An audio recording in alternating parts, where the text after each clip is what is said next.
semuanya, perkenalkan, saya Suster Teresia, mahasiswi Fakultas Ilmu Kesehatan, Program Studi S1 Keperawatan Universitas Nusa.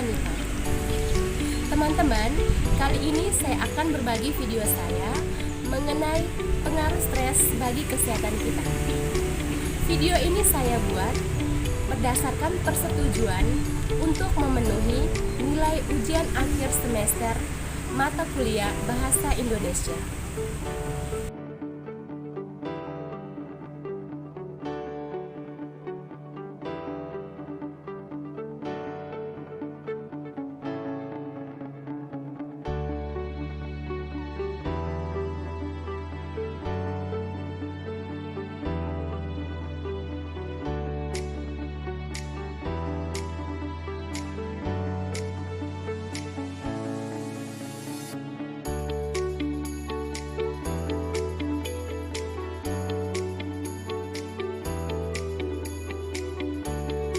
Baik teman-teman, kita semua, bahkan semua orang pernah merasakan bagaimana tubuh kita mengalami kondisi stres. Yang perlu teman-teman ketahui, stres itu didefinisikan sebagai ketidakmampuan mengatasi ancaman yang dihadapi oleh mental, fisik, emosional, dan spiritualitas manusia, yang apabila dibiarkan berlarut-larut, pada suatu saat dapat mempengaruhi keadaan fisik maupun mental seseorang. Stres, baik dalam jangka waktu yang pendek maupun dalam jangka waktu yang panjang, dapat mempengaruhi seluruh kondisi tubuh kita. Akibatnya, seseorang yang mengalami stres kronis rentan mengalami berbagai penyakit yang mengganggu produktivitas kita dalam melakukan aktivitas sehari-hari. Semua orang bisa mengalami apa yang dinamakan stres, baik itu anak-anak, remaja, orang dewasa, maupun orang yang lanjut usia. Pengalaman stres bagi setiap orang memiliki faktor penyebabnya masing-masing. Tidak semua orang memiliki faktor penyebab yang sama. Bisa itu faktor penyebabnya berasal dari dirinya sendiri, dari orang lain, dari lingkungan tempat tinggalnya, maupun dari pengalaman-pengalaman traumatis di masa lampau. Faktor-faktor penyebab stres diantaranya adalah yang pertama yang berhubungan dengan kesehatan. Kesehatan dapat mempengaruhi tingkat stres seseorang, di antaranya penuaan, diagnosis penyakit baru atau komplikasi penyakit. Selain itu, meski tidak mengalami masalah kesehatan, seseorang yang tinggal bersama dengan orang yang sedang menghadapi suatu penyakit bisa juga mengalami stres. Faktor penyebab yang berikutnya adalah stres akademik atau stres pendidikan. Biasanya stres ini dialami oleh para pendidik, misalnya mahasiswa-mahasiswi atau anak-anak sekolah. Tekanan pendidikan atau akademik seringkali membuat seseorang atau kita merasa stres. Seseorang banyak mengkhawatirkan banyak hal, seperti tugas sekolah atau hendak ujian dengan tuntutan nilai dan sebagainya. Yang ketiga, faktor penyebab yang ketiga adalah beban pekerjaan. Tekanan dan konflik dari pekerjaan dapat menjadi faktor penyebab stres. Tekanan pekerjaan, pencapaian target, dan lingkungan pekerjaan yang tidak bersahabat menyebabkan seseorang bisa menjadi stres. Yang keempat, faktor penyebab yang keempat adalah berhubungan dengan interaksi seseorang dengan orang lain. Misalnya pertengkaran dengan pasangan, orang tua, anak-anak, dan orang-orang terdekat tentu dapat meningkatkan tingkat stres kita. Baik teman-teman, berdasarkan faktor-faktor penyebab yang sudah saya sebutkan sebelumnya, kita seharusnya mengetahui bahwa stres itu punya dampak yang tidak baik bagi tubuh kita. Stres itu dapat berpengaruh, yakni memperhambat beberapa fungsi tubuh normal kita, seperti fungsi sistem pencernaan, sistem pernapasan dan kardiovaskular, sistem otot, sistem imun, sistem integumen, sistem reproduksi, dan gangguan psikologis atau kejiwaan. Baik teman-teman, dampak dari stres yakni yang berpengaruh terhadap sistem kerja otot kita. Saat stres teman-teman, otot akan menegang untuk melindungi diri dari cedera. Otot yang tegang menyebabkan sakit kepala, kadang-kadang kita merasa nyeri punggung dan bahu, serta nyeri tubuh. Dampak yang selanjutnya yakni yang berpengaruh terhadap sistem imun kita.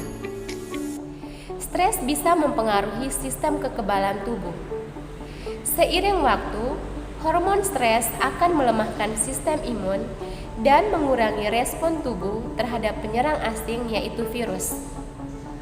Orang yang mengalami stres kronis lebih rentan terhadap penyakit virus seperti flu dan pilek serta infeksi lainnya. Dampak yang selanjutnya dapat mempengaruhi sistem pencernaan kita juga. Ketika stres, hati akan menghasilkan gula darah ekstra untuk memberi dorongan energi. Ketika stres menjadi kronis, tubuh tidak bisa mengimbangi lonjakan gula darah ini. Stres kronis dapat meningkatkan risiko terkena diabetes. Respon stres juga menyebabkan ketegangan otot yang berlangsung lama. Jika hal ini mempengaruhi otot-otot di sekitar perut teman-teman, dapat meningkatkan tekanan pada organ ini dan mendorong asam naik ke atas. Tingkat stres yang tinggi meningkatkan produksi asam lambung.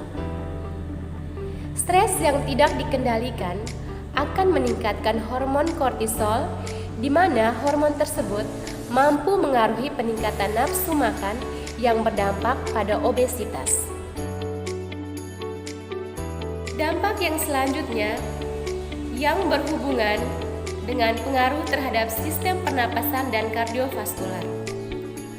Hormon stres mempengaruhi sistem pernapasan dan kardiovaskular. Selama stres, tubuh akan bernapas lebih cepat dalam upaya mendistribusikan darah yang kaya oksigen ke seluruh tubuh. Stres juga akan membuat jantung memompa darah lebih cepat. Oleh karena itu, stres akan meningkatkan tekanan darah dan meningkatkan resiko stroke atau serangan jantung. Stres yang kuat dan emosi yang dapat menyebabkan asma.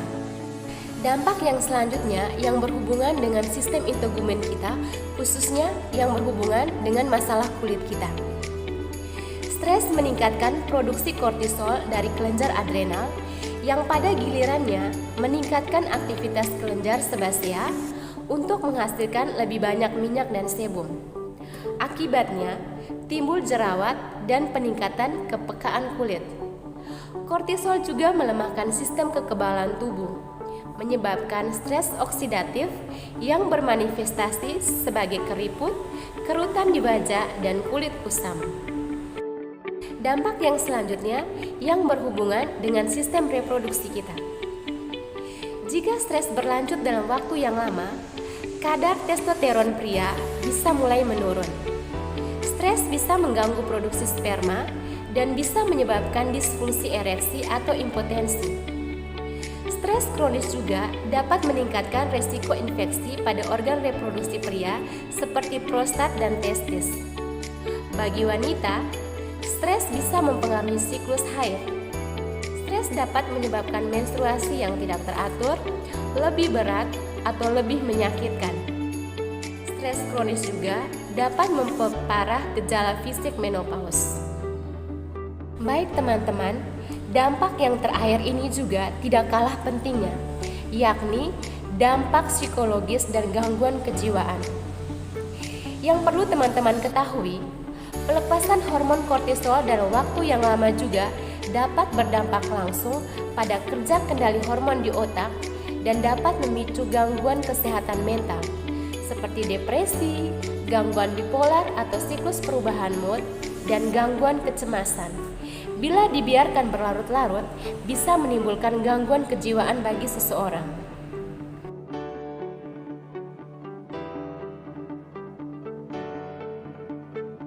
Bila dilihat dari penyebab dan dampak yang ditimbulkan dari stres, maka bisa dikatakan bahwa stres merupakan salah satu gangguan dan masalah yang serius yang tidak bisa kita biarkan karena menyebabkan masalah kesehatan baik fisik maupun mental. Tidak perlu mengeluarkan banyak uang. Cara menghilangkan stres bisa dilakukan lewat tindakan sederhana. Berikut sejumlah cara yang bisa dijadikan pilihan untuk mengelola stres. Di antaranya, yang pertama, menerapkan pola hidup sehat. Bukan tanpa alasan kita dianjurkan untuk menerapkan pola hidup sehat setiap hari. Selain untuk menjaga kesehatan dan kebugaran tubuh, menerapkan pola hidup sehat juga mencegah depresi, yang mana kondisi ini dapat mempengaruhi cara seseorang merasa, berpikir, dan berperilaku, sehingga menyebabkan berbagai masalah emosional dan fisik. Misalnya, sulit untuk melakukan kegiatan sehari-hari dengan normal ketika seseorang sedang merasa stres. Dan yang kedua, bahkan hubungan kita dengan orang lain pun menjadi lebih runyam atau lebih sulit. Yang kedua, mengelola emosi yang tidak teratur, yakni dengan cara selalu berpikiran positif. Jika emosi yang tidak bisa kita kontrol atau kita kendalikan, berpengaruh juga baik bagi diri kita sendiri maupun bagi orang-orang yang ada di sekitar kita. Selanjutnya, melakukan kegiatan sesuai dengan minat dan hobi. Misalnya menari sambil bernyanyi, bermain musik, melukis, bermain dengan hewan peliharaan, berkebun, rekreasi, kumpul sama teman-teman, dan sebagainya. Yang dimana semua kegiatan ini dapat membuat detak jantung pun lebih stabil dan tenang selama berjam-jam. Hasilnya bisa disimpulkan bahwa hobi merupakan kegiatan yang mampu menenangkan perasaan sehingga mampu menurunkan ketegangan kita, yang tentunya yang berdampak pada stres.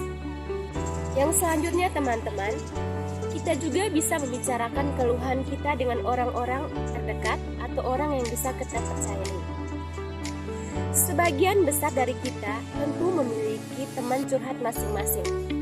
Dengan adanya teman terdekat atau teman curhat, membuat kita sadar akan kehadiran orang lain dan kita tentunya tidak merasa sendirian, sehingga memperkuat mental kita untuk menghadapi masalah. Dengan menceritakan berbagai persoalan kita atau meluapkan segala perasaan kita, masalah kita yang tadinya rumit membuat kita mampu melihatnya dari sudut pandang yang berbeda. Dan tentunya kita pun pasti bisa menemukan solusi dari masalah yang kita hadapi. Selanjutnya, yang tidak kalah penting yaitu berdoa.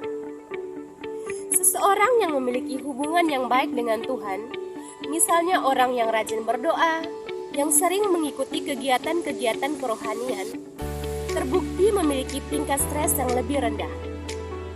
Memang semua orang memiliki persoalan dan tentu pernah mengalami persoalan dalam hidup mereka. Namun, untuk orang-orang yang beriman, tentunya yang memiliki hubungan yang baik atau dekat dengan Tuhan, tentu akan dapat melihat persoalan dari sudut pandang yang berbeda. Dapat menghadapi dengan sabar, dengan hati yang tenang dan damai, karena ia percaya dan yakin bahwa kuasa Tuhan mampu menyelesaikan segalanya, termasuk yang mustahil sekalipun.